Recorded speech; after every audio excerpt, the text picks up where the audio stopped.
antes, el ex candidato presidencial y muy distinguido líder político colombiano Andrés Pastrana nos visita esta noche en el programa. Bienvenido, Andrés, es un placer tenerlo en el programa. Muchas gracias, Jaime, ¿verdad? Además por esas palabras. Muy merecidas. Pues la primera pregunta, que es la más obvia y predecible seguramente, es: ¿usted va a ser candidato presidencial en Colombia? Ahora, yo estoy estudiando muy seriamente la posibilidad. ¿De qué Pasada depende? la campaña presidencial he venido recorriendo el país, dialogando con las gentes. Al fin y al cabo, como usted lo decía, comenzando el programa, representamos la mitad del país. 3.600.000 colombianos que pensábamos en una Colombia distinta a la que estamos viviendo en este momento. ¿Usted cree que esos 3.600.000 colombianos que creyeron en usted, que tuvieron fe en su candidatura, lo siguen respaldando? Yo creo que más. Mi característica es ser optimista. Yo creo que no solamente esos 3.600.000 colombianos, sino muchos colombianos más hoy creen que podemos tener una Colombia. Yo creo que ya el siglo XX quedó atrás. Hay que pensar en el siglo XXI, en una Colombia más humana, en una Colombia más social, en una Colombia más integrada en el campo internacional. Y yo creo que nuestras tesis, esas tesis que defendimos en la pasada campaña electoral, hoy están más vigentes inclusive que hace 2 años. ¿De qué depende su eventual candidatura presidencial? ¿Qué tiene que ocurrir para que usted sea candidato? A ver, yo creo que en primera instancia, yo creo que, y como le decía, estoy recorriendo el país, dialogando con las gentes que nos acompañaron, oyendo sus opiniones, y la verdad es que hemos encontrado una gran acogida en estos 2 años cada vez más, a pesar de haber librado una campaña desde la oposición. Hemos venido insistiendo y yo estoy en contra de las campañas largas. En América Latina las campañas presidenciales duran 1 año, año y medio, y vemos que en el caso ahorita de Inglaterra, por mencionar un ejemplo, las campañas duran 3 semanas. En España o en cualquier país europeo, incluso en los Estados Unidos, no duran más de 3 meses. Una campaña de 1 año y medio es una campaña muy larga, y yo creo que todavía hay que seguir pensando en muchos de los problemas que hoy están afectando a Colombia, y que una campaña presidencial lo que hace es como dejarlos de un lado, abandonarlos, se paraliza la economía. Una campaña presidencial yo creo que le hace mucho daño al país desde ese punto de vista, que es un país que está a la expectativa de qué va a pasar. Pero, don Andrés, o sea, usted va a ser candidato, pero no quiere ser un candidato prematuro, un candidato precoz. Es decir, yo creo mucho en los adagios populares. Hay un adagio en Colombia que dice que no hay que ensillar antes de traer las bestias. Yo creo que hay que esperar todo. ¿Y cuándo será el momento de traer las bestias? Yo creo que a principios del año entrante, yo creo que 2 o 3 meses, 4 meses a más tardar. No va a haber cambio en el Candelario. Mayo de 1998, la primera vuelta. O sea, si anuncia usted su candidatura, esto lo haría, digamos, los primeros días de enero del 98. Puede ser, enero o febrero. ¿Será usted candidato de Nueva Fuerza Democrática, la agrupación que ha fundado, o será candidato conservador? Esto es algo que yo no tengo muy claro. A ver, la Nueva Fuerza Democrática, creo yo, más que un partido, he dicho que es una filosofía. Yo soy conservador, he sido conservador y sigo siendo conservador. Fui el candidato del Partido Conservador, pero creo que hay que agrupar otras fuerzas políticas. Y por eso invitamos al Partido Liberal y a fuerzas independientes a que conformáramos un movimiento suprapartidista, más allá de los partidos, para que entre todos, y hoy más que nunca creo que Colombia lo que necesita es una gran coalición nacional. Colombia no puede estar gobernada solamente por un partido.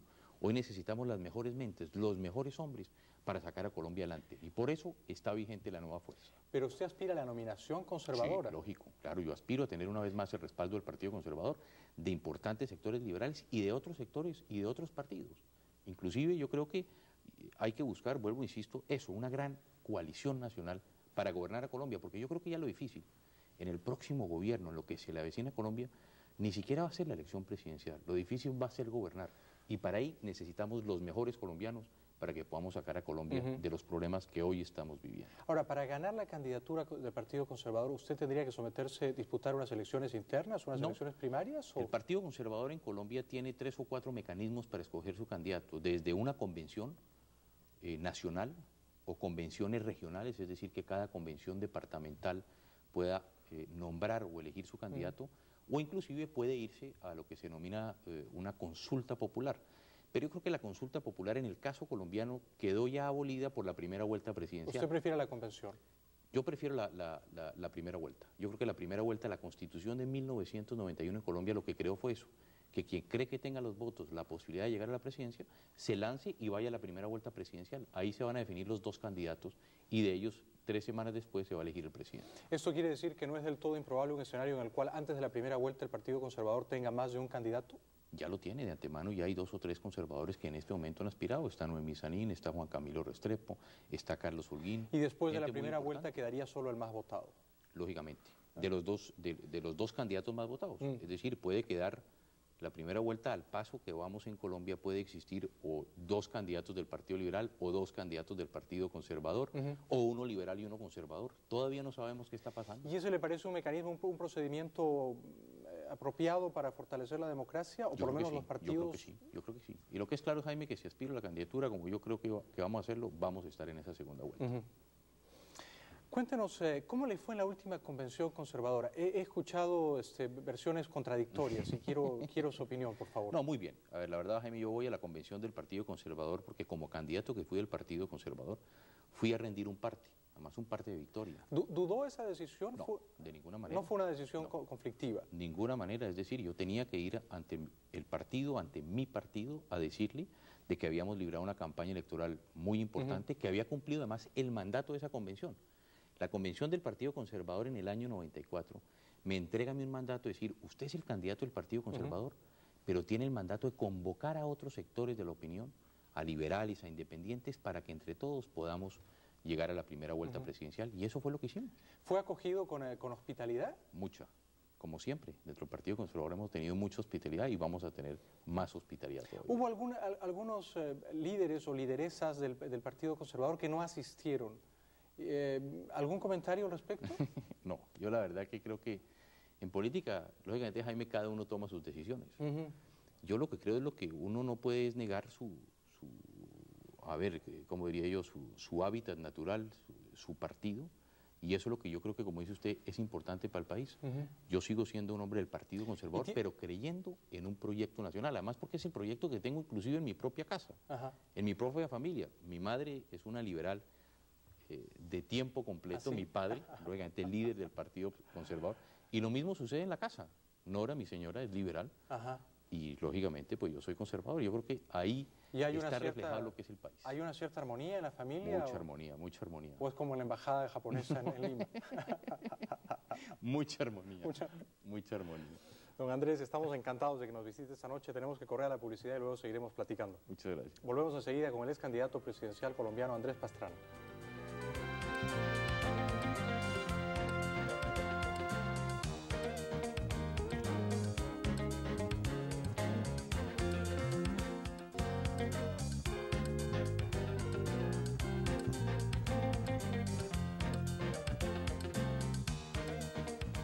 Don Andrés Pastrana, esta es una pregunta muy simple, pero no admite muchas vacilaciones. ¿Por qué quiere usted ser presidente de Colombia? Porque quiero que Colombia sea la patria que aspiramos para nuestros hijos, es decir, una patria en que tenga salud, empleo, educación, recreación, una Colombia que además merecemos los colombianos, porque ese es nuestro país. A veces hay una imagen totalmente desfigurada de lo que es Colombia. Y yo creo que Colombia, ese 99.9% de los colombianos son gente honesta, gente trabajadora, y eso es además lo que ha identificado a Colombia. Yo creo que Colombia es de los pocos países de América Latina que tiene un manejo económico reconocido por la comunidad internacional serio, pero tenemos que hacer que ese manejo económico llegue a ¿quién? A la gente más pobre y más necesitada de Colombia. ¿El presidente Samper pertenece, en su opinión, a ese 99% de gente honesta y trabajadora? A ver, yo creo que no. La verdad que no, es duro decirlo, pero yo creo que no. Yo creo que no solamente el presidente Samper, sino buena parte de su gobierno, que hoy, como ya ha sido reconocido no solamente por los colombianos, sino por la comunidad internacional, un presidente que ha sido elegido con recursos del narcotráfico, que acepta el propio presidente ante la comunidad internacional que su campaña fue financiada con recursos del narcotráfico, yo creo que no está en ese 99.9% de los colombianos. Pero ese ya no es el problema, Jaime. El problema en Colombia ya no es Samper. El problema es lo que ha sucedido durante el gobierno de Samper. El problema que estamos viviendo de desempleo, el problema que estamos viviendo de que los impuestos cada día aumentan para los colombianos, el de la falta de educación, el de la falta de salud. El problema es la paz, el problema es la seguridad ciudadana. Y hacia allá es donde tenemos que trabajar para que logremos pasar del siglo XX al siglo XXI y no devolvernos como en este momento está sucediendo con el país. Lo que ha perdido Colombia durante el gobierno de Ernesto Samper son 15 o 20 años de avance que Colombia había tenido ante la comunidad internacional. Usted ha sido un crítico muy duro del presidente Samper. ¿Reconoce algún mérito en su gobierno? Sí, yo he dicho y además lo he hecho públicamente. Por ejemplo, cuando él capturó a los miembros del cartel de Cali, yo fui la primera persona que le dije, se me hace importante de que hayan sido capturados.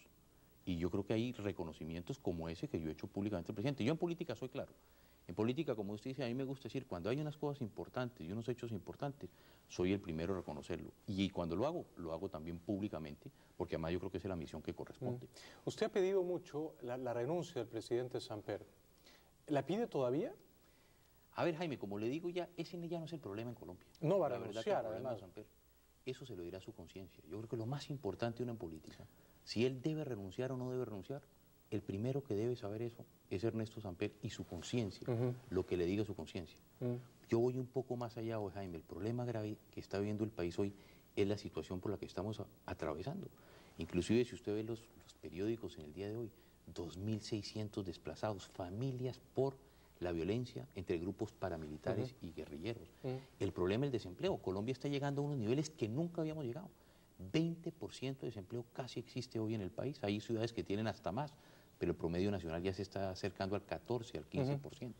El problema es la educación. Los colombianos hoy no se está invirtiendo en la educación. El problema social que hoy está generando el gobierno es un problema que si no ponemos a trabajar ya, desde ya, los colombianos, vamos a tener una crisis social de hondas y de profundas raíces.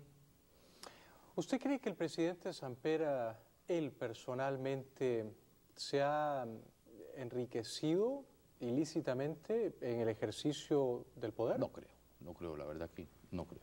Yo espero que no, además, porque yo creo que los colombianos hemos tenido una tradición histórica que se ha roto, insisto, por lo que sucedió en la pasada campaña electoral con este gobierno, era la tradición de la honestidad de los presidentes de Colombia. ¿Fue justo que el gobierno de los Estados Unidos decretara una vez más la desertificación de Colombia? A ver, yo creo que lo que sucedió ahí, Jaime, es la desertificación de Samper, no es la desertificación de Colombia. Y me explico, lo que el gobierno americano ha venido haciendo es le quita la visa al presidente de Colombia y desertifica a un país injustamente, porque yo creo que es injusto lo que se ha hecho con Colombia, porque los colombianos, si algo lo que hemos hecho desde hace ya muchos años es combatir el narcotráfico. Entonces lo que ha sucedido, insisto, es desertificar a Ernesto Samper, no al país, porque si Colombia estuviera desertificado, no nos darían ayuda militar, nos han dado helicópteros, le han dado ayuda al ejército, le han dado ayuda a la policía, le están dando recursos para combatir el narcotráfico, inclusive es la modernización del Ministerio de Justicia, de la Fiscalía General de la Nación. Por lo tanto, lo que hay es unas desertificaciones al presidente, no al pueblo colombiano. Pero si el presidente Clinton o la secretaria de Estado Albright le hubieran pedido, y además usted conoce a ambos, le hubieran pedido a usted un consejo, ¿qué hacemos, Andrés? ¿Certificamos o desertificamos? ¿Qué les hubiera aconsejado usted? Yo que certifiquen a Colombia, porque Colombia ha combatido el narcotráfico, hemos venido combatiéndolo. Es decir, si algo me identifica a mí en Colombia es que yo he sido un permanente combatiente contra el narcotráfico. Y por eso creo, inclusive, Jaime, desde el año 88, a mí me invitaron a hablar aquí en la conferencia de alcaldes de los Estados Unidos, año 89. Por primera vez invitaban a un alcalde de un país extranjero. Y yo en aquella oportunidad les decía a los Estados Unidos dos cosas. La primera, que los Estados Unidos nunca han logrado combatir el narcotráfico como corresponde y como merece. Ellos creen que el narcotráfico se combate simplemente dándole a Colombia helicópteros, dándole recursos para combatirlo desde el punto de vista represivo y policivo, pero nunca se han comprometido, inclusive en los Estados Unidos, desde el punto de vista educativo. Y yo me recuerdo en 1989, inclusive este es un hecho insólito, me invitan a una conferencia para hablar como alcalde de Bogotá en contra de la droga, y resulta que el que nos daba la conferencia principal era el alcalde Barry de Washington, que estaba siendo acusado de ser coquero, de ser bazuquero. Es decir, entonces yo decía, bueno, esto es increíble. Yo digo, no hay un alcalde en América Latina, yo lo diría hoy en día, que se le compruebe que se ha fumado un cigarrillo de marihuana o que ha metido cocaína, que esté en el gobierno. Y resulta que ahora el alcalde Barry lo reeligen en la capital del mundo, en Washington, en la capital de los Estados Unidos, reeligen a un alcalde que fue acusado de consumo de drogas. Me piden publicidad, pero antes, esto no me quedó claro. ¿El narcotráfico en Colombia ahora está más débil o más fuerte que cuando Samper comenzó su gobierno? A ver, los cabezas del narcotráfico están capturadas, pero yo creo que tenemos un problema grave hoy en día, inclusive hay mayor consumo interno en Colombia. ¿Ah, sí? Yo siempre sostuve que Colombia no solamente era un país exportador, sino que teníamos que vigilar que éramos un país consumidor.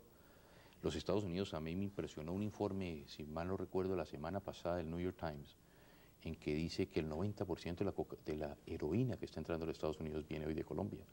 Hoy tenemos cientos de miles de hectáreas sembradas de amapola que están erradicando, que se está buscando erradicar, pero nos está llegando la droga maldita. La heroína que llegaba a los Estados Unidos en la década del 70 era una heroína de pureza creo que del 10%.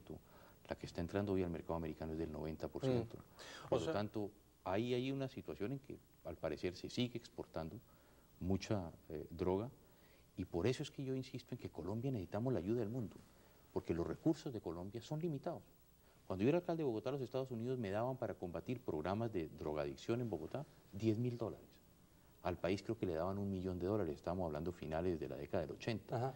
Nosotros lo que necesitamos es recursos, porque lo que estamos dejando de invertir en nuestra gente, en educación, en acueductos, en alcantarillados, en vivienda, ¿a qué lo estamos nosotros dedicando?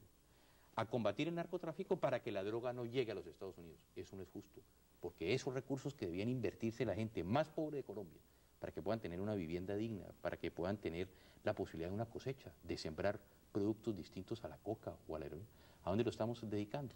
A combatir el narcotráfico, en gasolina para helicópteros, en municiones, en pagar a la policía para que erradique cultivos, y no se los estamos invirtiendo a los colombianos. Ahí yo creo que hay una injusticia con el país, y por eso hoy más que nunca necesitamos de la ayuda del mundo para combatir el narcotráfico.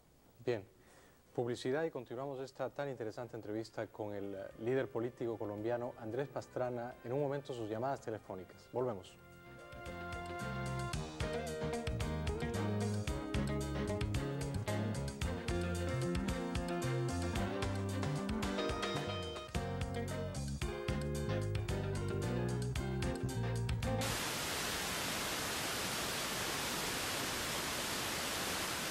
Prestigioso político colombiano Andrés Pastrana,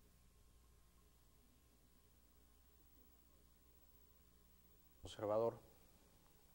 ¿A quién le gustaría tener enfrente? A cualquiera de los posibles precandidatos. La verdad, Jaime, que yo creo que a cualquiera de ellos. Pero se sentiría, digamos, más motivado, más entusiasmado para continuar la campaña frente a Horacio Serpa o frente a... A ver, es que Serpa viene a ser el anti-Andrés.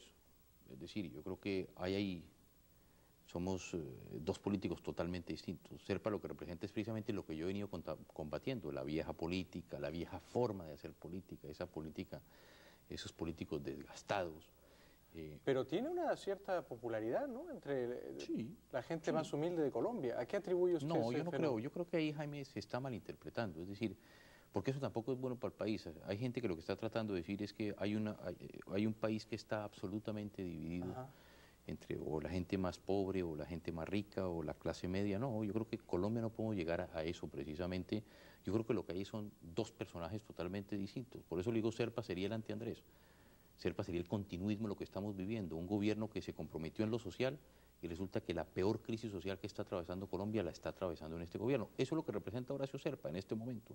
Nosotros representamos la antítesis de lo que es absolutamente Serpa, es decir, un país nuevo, un país en que vamos a invertir en nuestra gente, vamos a invertir en sacar adelante esos cientos de millones de colombianos que hoy están en la pobreza absoluta, que necesitamos invertir es en ellos, y hacia ahí es donde tenemos que enfocar nuestros recursos. ¿Cree que Antanas Mockus, el alcalde de Bogotá, el controvertido y según algunos pintoresco alcalde de Bogotá, va a ser candidato presidencial? Yo creo que sí, es lo que está demostrando Mockus, es que quiere ser candidato presidencial. ¿Y cree presidencial. que está bien que ello ocurra siendo él actualmente alcalde en ejercicio? No, la verdad que no.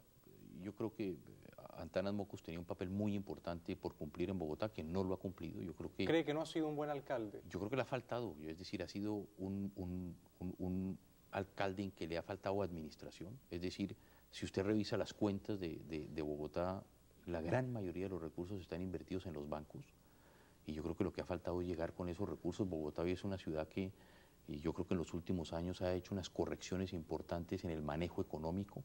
Desde la elección popular de alcalde, yo creo que Bogotá se ha reorientado y es una ciudad que cuenta con recursos, pero esos recursos no los están invirtiendo. Bogotá, uno va a los sectores más pobres, más abandonados, y la gente sigue insistiendo en que necesitan el agua, necesitan acueductos, alcantarillados, vivienda, una vivienda digna, que sus carreteras, que sus vías se mejoren, que sus hijos tengan la posibilidad de educarse, los cupos escolares y sobre todo temas tan importantes como el de la seguridad ciudadana, en que yo creo que ese es un problema más de los países de América Latina.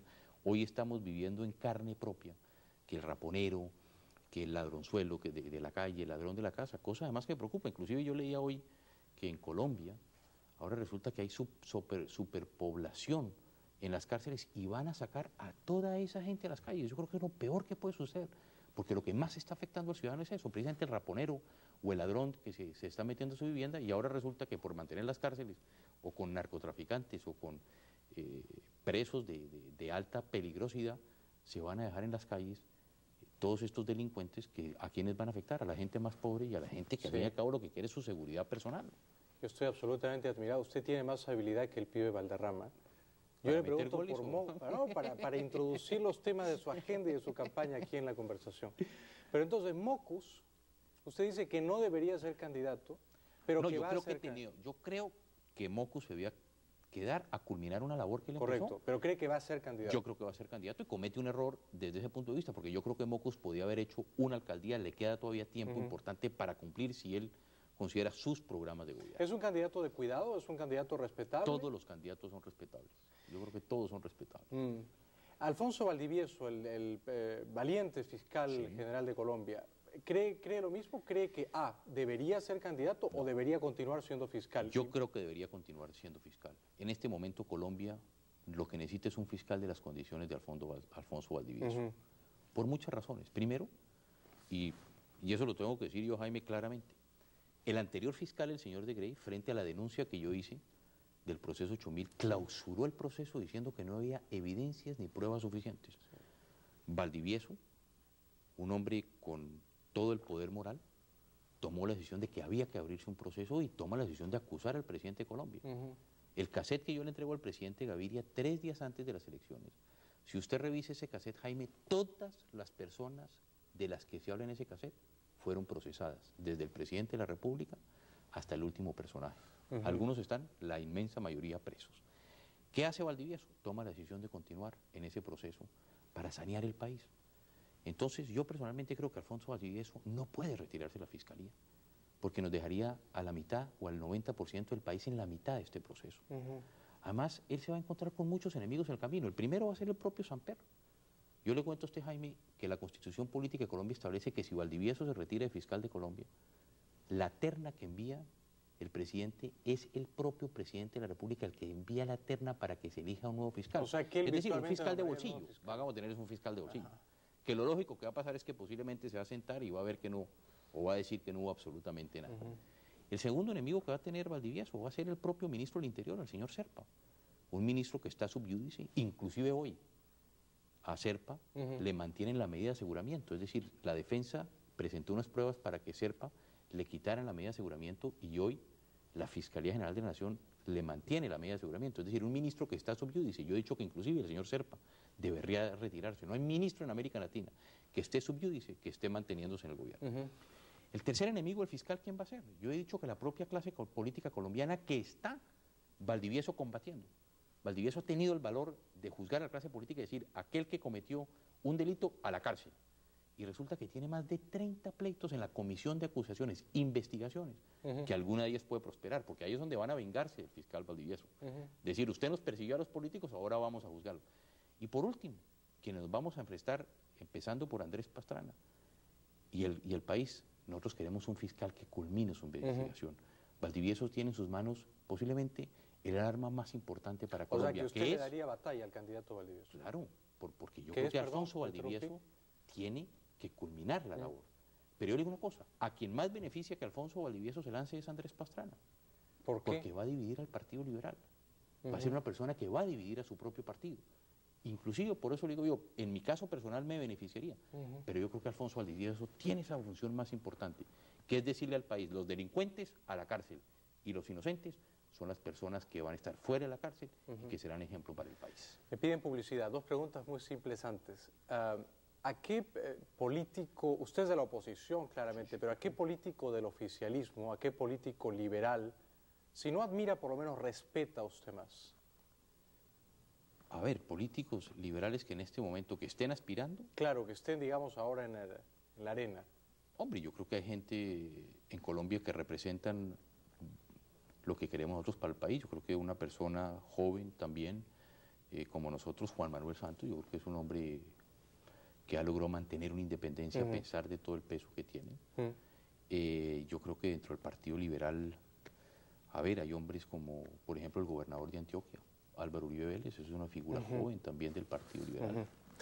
Yo creo que el Partido Liberal tiene muchas, inmensas figuras que son muy importantes para el país. ¿Y a quién le gustaría a usted, pero con franqueza, Andrés, a quién le gustaría ganarle la elección en segunda vuelta? ¿Quién le subiría más la adrenalina? ¿A quién le gustaría tener al frente, en la otra esquina? A alguien que representara el continuismo. O sea, Serpa. ¿Usted le quiere ganar a Serpa? Puede ser Serpa, quién sabe si Serpa llegue, porque vuelvo, insisto, pero si no... Serpa hoy tiene una medida de aseguramiento que puede convertirse, lógicamente, en un llamamiento a juicio, en un requerimiento. En cuyo caso no podría ser candidato. Puede llevar a la cárcel y en su caso no podría.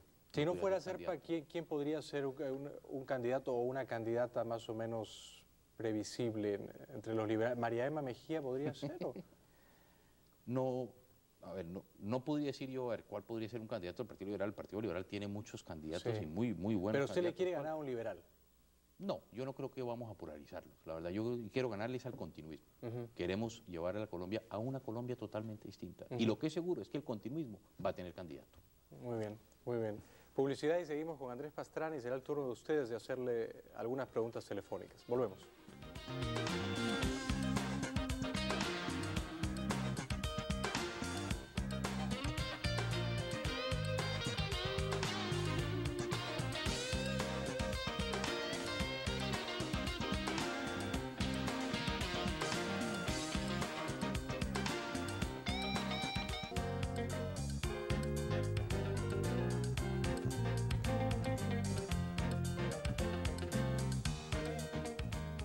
Bienvenidos de vuelta al programa. Yo no sé si estamos en el aire, pero no me veo en el monitor.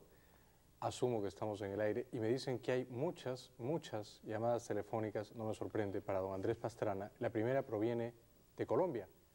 Colombia, buenas noches. Buenas noches. Gracias por llamar, bienvenido al programa. ¿Aló? ¿Está usted en el aire? ¿Aló? Buenas noches. Buenas noches. Ok, ¿cómo está? Habla Fernando Rojas. Antes que todo, quiero felicitar al doctor Pastrana por su lucha e invitarlo a que siga adelante. Mi pregunta es, ¿qué cree usted, doctor Pastrana, que falta para que los colombianos le reconozcan su valentía y honestidad al denunciar el ingreso del dinero del narcotráfico a la política, especialmente a la campaña presidencial? Gracias. Muchas gracias, Fernando. Cuenta con un voto seguro, ¿no? Muchas gracias. No, la verdad yo creo que lo importante en la política es cuando tiene uno el compromiso, yo diría más la obligación. Y yo creo que aquí, Jaime, perdón, si voy a exponer un poquito qué sucede. 3 días antes de las elecciones, y eso es muy importante, le entrego al presidente Gaviria un cassette. En ese cassette están las pruebas. Vuelvo, insisto, todas las personas que aparecen en ese cassette están siendo procesadas. Sí. Son los jefes del cartel de Cali ofreciendo plata, dinero a la campaña de Ernesto Samper. Yo creo que la obligación como colombiano y la obligación con persona, con Andrés Pastrana, era entregar esto al presidente Gaviria.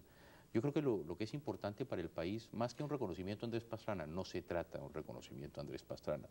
Yo creo que lo que dice Fernando no es un reconocimiento a Andrés Pastrana lo que estoy buscando. Yo creo que el país lo que tiene que entender era que yo tenía una obligación con mis electores, con 3.600.000 colombianos, una obligación conmigo mismo de entregar esta denuncia que es lo más grave posiblemente que ha pasado en la historia democrática de Colombia y que lógicamente el país hoy es el que tiene la decisión de que el fiscal general de la Nación, como decíamos anteriormente, tiene una obligación de perseguir, tiene una obligación de investigar y tiene una obligación de denunciar a todas aquellas personas que tienen vínculos o tuvieron vínculos en la pasada campaña electoral con el narcotráfico. Yo creo que esto es muy importante porque definitivamente si hay algo claro en la próxima campaña electoral, Jaime, es que no va a haber recursos de narcotráfico en la campaña presidencial colombiana. Muy bien. Venezuela, buenas noches. Buenas noches. Gracias por llamar. Habla Pedro Hernández Silva. Buenas noches, Jaime. Bienvenido, y buenas noches, doctor Pastrana. Espero estar hablando con el próximo presidente de Colombia. Muchas gracias, Pedro. Mi pregunta es la siguiente. Yo quisiera saber cómo va a orientar usted la política con referencia al problema fronterizo que tenemos con los guerrilleros en la frontera colombo-venezolana. ¿Y qué colaboración podríamos tener nosotros también en el problema de los carros robados venezolanos que salen hacia Colombia y que se ha convertido en una industria grandísima en nuestro país? Muchas gracias y buenas noches. Muchas gracias, Pedro. Sí, yo lo que creo, inclusive, Jaime, yo creo que la canciller y el gobierno colombiano tiene que dejar de comprar tiquetes hacia el norte, yo creo que tiene que comprar ahora tiquetes hacia el sur, porque resulta que posiblemente uno de los mayores problemas de la política internacional colombiana en este momento, lo que decía ahora el amigo Pedro, del problema entre Colombia y Venezuela. Venezuela es el segundo socio comercial de Colombia, es donde tenemos que volcar nosotros las inversiones colombianas. ¿Y quién es el primero? El primero es Estados Unidos. ¿Todavía? Todavía sigue siendo. ¿Pero ha decrecido bastante el comercio bilateral o no? No, yo creo O que sea, ha venido creciendo, se ha mantenido. ¿No ha afectado? No, yo creo que sí ha mantenido. Pero es importante en dos temas. Primero, que yo creo que tenemos que buscar mecanismos, tanto colombianos como venezolanos, mecanismos que nos permitan perseguir a la guerrilla, porque nadie puede creer que a los colombianos nos gustan como sucedió hoy, que mataron 2 policías en la frontera colombo-venezolana, o que los guerrilleros colombianos secuestren colombianos, o que los guerrilleros colombianos secuestren venezolanos. Ese es un problema común, y por eso tienen que sentarse no solamente los presidentes de Colombia y Venezuela, sino los comandantes del ejército, todos los organismos que tienen que ver con la situación de la frontera, para que entre ellos busquen alternativas y soluciones para evitar que se presenten estos conflictos. Y segundo, el tema de los carros. ¿Cuál es el problema de los autos El problema de robados? los carros es complicadísimo. Que los roban Además, en Venezuela y los llevan a Colombia, los desvalijan o los compran, porque en el caso colombiano usted puede comprar carros venezolanos siempre y cuando los mantenga en los estados, en los departamentos fronterizos. Pero este es un problema que yo digo, si los carros de Venezuela salen hacia Colombia es porque hay permisividad del gobierno venezolano, o no del gobierno, digo, hay permisividad de ciertas autoridades de que esos carros salgan. Y si entran a Colombia hay permisividad de algunas autoridades de que esos carros entren. Yo digo, lo que hay que buscar son mecanismos, bloques de búsqueda, como decimos en Colombia, mecanismos entre la policía, las autoridades fronterizas, para que pongamos nosotros fin a un tema como el que estamos viviendo hoy, que afecta a los venezolanos porque sus carros están terminando en Colombia. Muy bien. Pues hasta ahora las llamadas han sido muy amigables, no se puede usted quejar, don Andrés. Colombia, buenas noches. Aló. Gracias por llamar. Buenas noches. Buenas noches. Buenas noches. Habla Linda de Cali. Yo quiero preguntarle al doctor Pastrana, ¿usted cómo nos garantiza que nos va a dar una nueva Colombia en 4 años cuando Samper la destruyó en solo 2?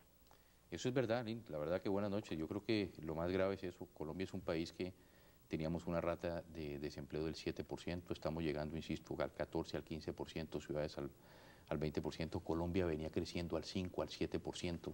Es un país que está creciendo al 2, al 2.5%.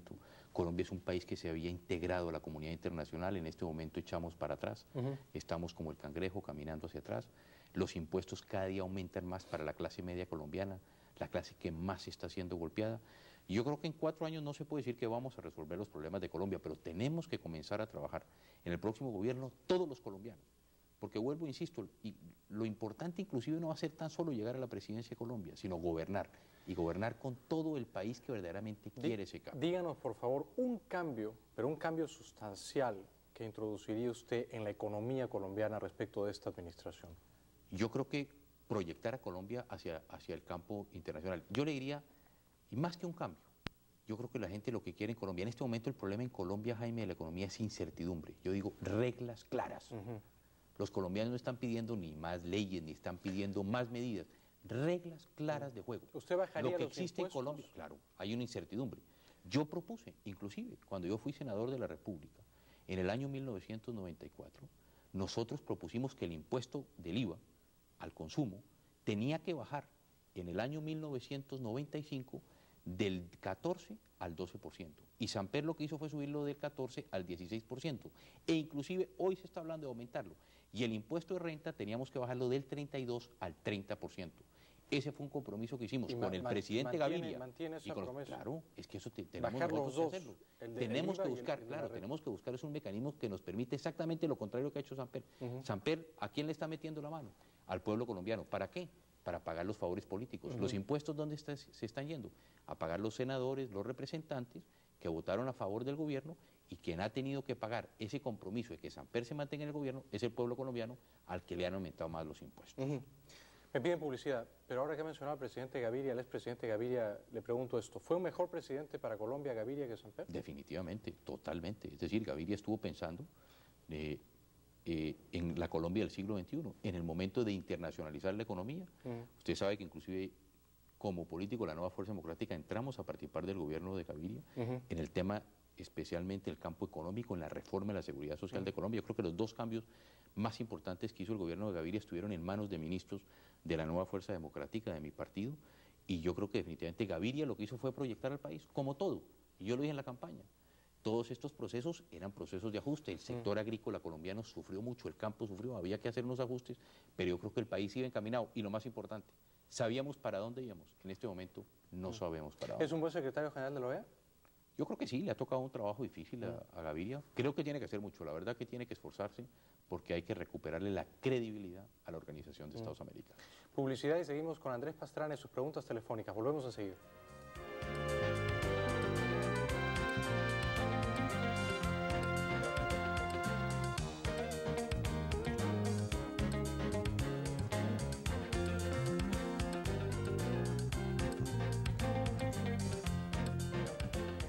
Más preguntas telefónicas de ustedes, nuestra muy distinguida y, quiero creer, numerosa audiencia latinoamericana para don Andrés Pastrana. Colombia, buenas noches. Buenas noches. Gracias por llamar. Gracias, habla Vicky López. Yo también, como Pedro de Venezuela, espero estar hablando con el próximo presidente de Colombia. Y tengo la siguiente pregunta para él. ¿Por qué en este momento no lo están favoreciendo la mayoría de las encuestas? Y escucha uno en la calle, habla con la gente en las reuniones y sienten que Colombia fue traicionada por Andrés por haber dado a conocer los narcocassettes en donde se vincula a Samper con los narcotraficantes. Es una buena pregunta, Vicky. ¿Por qué Andrés Pastrana no está mejor en las encuestas? ¿Por qué anda usted un poco bajo? Depende de la que uno mire. Si mira las del gobierno, estoy muy mal. Si miro las mías, estamos muy bien. Bueno, en esta encuesta encuesta telefónica está usted muy bien. Sí, claro. La verdad que yo creo que las encuestas, inclusive en América Latina, tenemos que revisarlas. En los Estados Unidos fallaron. En Estados Unidos se hablaba de una mayoría del 20% de Clinton sobre Dole y creo que no llegó al 7%. Clinton lo sacó la mayoría. Y eso lo estamos viendo en América Latina, porque hay una diferencia entre el votante y el no votante, entre la intención de voto y aquel no votante. En Colombia es un país que el 50% de la gente no vota. Pero la verdad que yo creo que en las encuestas, vuelvo, insisto, las encuestas que nosotros tenemos, yo creo que esa inmensa mayoría de los colombianos, cerca del 77% de la gente que me acompañó, está dispuesta a volvernos a acompañar. Al fin y al cabo, como usted decía al comienzo del programa, Jaime, nosotros tenemos cerca de 3.600.000 votos, esa es la tercera votación más grande en la historia de Colombia, y yo creo que mantenemos buena parte de esa votación y esperamos aumentarla, como dije al comienzo. Porque yo creo que la gente, también un poco lo que decía otro de las personas que nos han llamado, yo creo que, insisto, el problema es que había que afrontar una realidad. El problema, Jaime, para resolver uno de los problemas tiene que saber cuál es la realidad del problema y de esa manera resolverlo. Yo digo que si uno tiene problemas con su hijo, si su hijo está metido en el alcoholismo o está metido en la droga, hay dos caminos: o sentarse y hablar con el niño, compartir con él, conocer el problema y sacarlo adelante, o abandonarlo, dejarlo a un lado. Lo que pasó con Colombia es que había una realidad, y no todos los colombianos todavía aceptan esa realidad de que el narcotráfico y sus tentáculos se habían entrado a la sociedad colombiana. Pero ¿qué hicimos con el cassette? Fue sacar esa realidad, conocerla. La realidad a veces es dura, pero ya sabiendo cuál es la realidad, yo estoy seguro que el país va a salir adelante. Pero no es verdad, voy a ser de abogado del diablo, usted habla claro, a mí también me gusta hablar claro, no es verdad que al denunciar el escándalo de los narcocassettes y al perseguir tan tenazmente al presidente Samper, se ganó usted una imagen, digamos, de mal perdedor, de perdedor rencoroso, él me ganó y ahora lo voy a destruir, y de alguna manera se hizo usted una imagen de enemigo personal de Samper? ¿Eso no le hizo un cierto daño político? No, pero fíjese una cosa que es importante. El mismo día de las elecciones, el 19 de junio del año 94, yo reconozco el triunfo numérico de Ernesto Samper Pizarro. Soy el primer colombiano. A las 8 de la noche salgo y le reconozco el triunfo numérico. No el triunfo moral, eso es distinto. Reconozco de que nos ganaron las elecciones, por numéricamente, votos, ¿no? Menos de un poquito más de 100.000 votos. Nos ganaron las elecciones y el primer colombiano que reconozco eso es Andrés Pastrana. Y desde ahí mantuve la oposición, porque vuelvo, insisto, yo no creo que pueda existir un gobierno elegido con recursos del narcotráfico, y esa realidad de que el narcotráfico había penetrado nuestra sociedad es la que estamos viendo.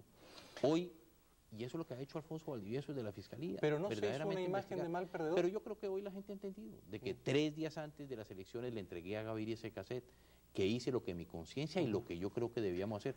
Vuelvo, insisto, Jaime, la realidad es a veces dura. La gente no había querido entrar a ver una realidad, pero yo creo que hoy, sabiendo el problema, vamos a ver la causa. Eso es a veces, como digo yo, cuando la gente tiene un problema médico, que el médico le dice que tiene una enfermedad y se ponen furiosos con el médico. Pero una vez estudian la enfermedad, conocen cuáles son las causas, están dispuestos a buscar mejorar lógicamente al paciente. Muy bien. República Dominicana, buenas noches. Sí, buenas Gracias por llamar. Buenas noches. Buenas noches. Está Sí, usted, buenas noches, está usted en el aire, le ruego una Jaime. pregunta. Sí. La pregunta que le hago al señor Pastrana es que a ver si el mundo entero se ha dado cuenta que en Colombia estamos haciendo una danza de ese dinero desde hace más de 20 años. ¿Por qué la han agarrado con este señor que al fin de cuentas no lleva nada en el gobierno? ¿Qué es lo que están haciendo con nuestro país? Los que están lavando la ropa sucia afuera. ¿Por qué el señor Pastrana, que tiene un periódico, su familia tiene un periódico en Bogotá, no hizo las denuncias al tiempo antes de que el señor Samper fuera presidente? Gracias, señora. Buenas noches. A ver, es importante lo que dice ella. Antes de que fuera presidente, y vuelvo, insisto, 3 días antes de las elecciones le llevamos a Gaviria el cassette, por lo tanto es un tema que hicimos con anterioridad. El problema, lo que no puede existir en el país es que Colombia estamos buscando la cooperación internacional, que el mundo entero venga a Colombia y nos colabore en la lucha contra el narcotráfico, pero de la misma manera esconder que Colombia tenía una realidad. El problema de Colombia, como dice la señora, lleva mucho tiempo, y si algo ha identificado a Andrés Pastrana, si algo me ha identificado a mí, a Jaime, es que he sido un permanente y un constante luchador contra el narcotráfico. Lo hice como periodista, viví en carne propia la violencia del narcotráfico, fui secuestrado. Claro. Afortunadamente estoy con mi familia, vivimos la violencia del narcotráfico como alcalde de Bogotá y, le reitero, propuse la conferencia de alcaldes del mundo con el alcalde Koch de Nueva York en aquella oportunidad, y yo creo que quienes primero llamamos la atención del problema, que no era solamente de Colombia y de Perú y de Bolivia como se quiso en un primer momento, que ellos eran los que daban la cocaína, Colombia la procesaba y lógicamente los Estados Unidos la consumía. El problema eran también los Estados Unidos porque aquí es donde se consume precisamente la droga. Última pregunta. Miami, buenas noches. ¿Aló?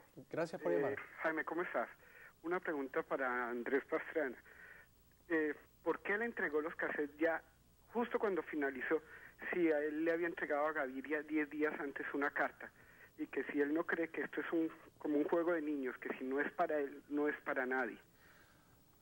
A ver, no entendí la última parte, pero no. ¿Por qué se demoró en entregar el... No. A mí me entregan los cassettes el miércoles antes de las elecciones, que eran el domingo, y yo el jueves le entrego los cassettes a Gaviria.